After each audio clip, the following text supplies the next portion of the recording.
Buddy Bear here. Bear reads good. And tonight, I want to read you a very special book. One that captures your imagination. Takes you back to a time when you were a child and you thought about, I wonder where the wild things are. Tonight, we'll find out where the wild things are. Story and pictures by Maurice Sendak.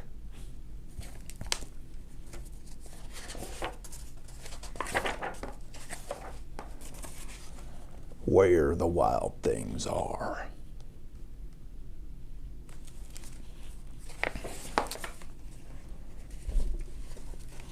The night Max wore his wolf suit and made mischief of one kind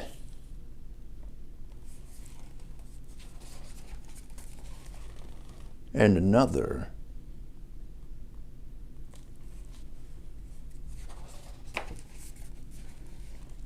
his mother called him Wild Thing, and Max said, "I'll eat you up." So he was sent to bed without eating any supper.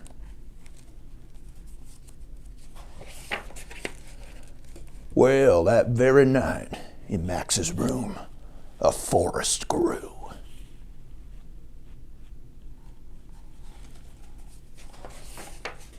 And grew.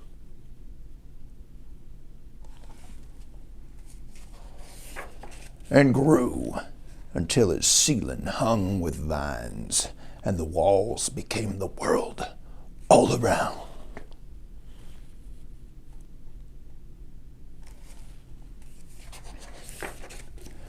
An ocean tumbled by with a private boat for Max, and he sailed off through night and day.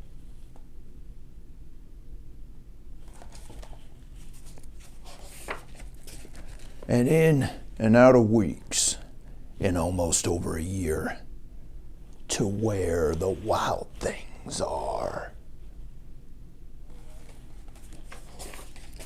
And when he came to the place where the wild things are, they roared their terrible roars and gnashed their terrible teeth and rolled their terrible eyes and showed their terrible claws. Till Max said, "Be still," and tamed them with the magic trick. The magic trick of staring into their yellow eyes without blinking even once. And they were frightened and called him the most wild thing of all.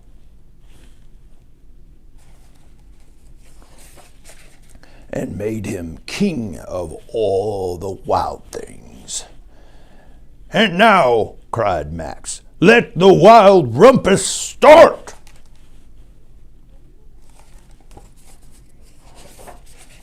Oh, they howled at the moon and jumped and danced and sang and pranced. The most wildest, most terrible, ferocious festival the world ever seen. And they climbed across tree and jungle, briar and bramble.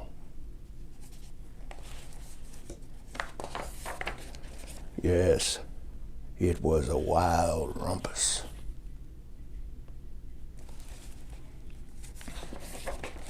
"Now stop," Max said, and sent the wild things off to bed without their supper. And Max, the king of all the wild things, was lonely and wanted to be where someone loved him best of all. Then all around, from far away across the world, he smelled good things to eat.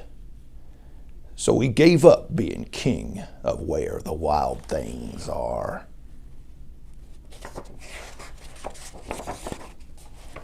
But the wild things cried, "Oh, please don't go.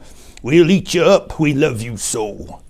And Max said, "No, The wild things roared their terrible roars and gnashed their terrible teeth and rolled their terrible eyes and showed their terrible claws, but Max stepped into his private boat and waved goodbye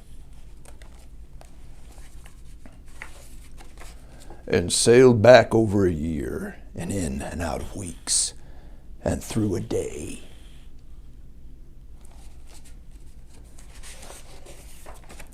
And into the night of his very own room, where he found his supper waiting for him.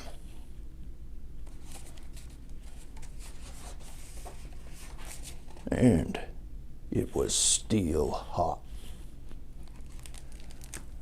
Well, dragons, I hope you enjoyed Where the Wild Things Are, and I hope that as you grow, you don't ever lose your sense of adventure and that beautiful imagination that lies within your mind.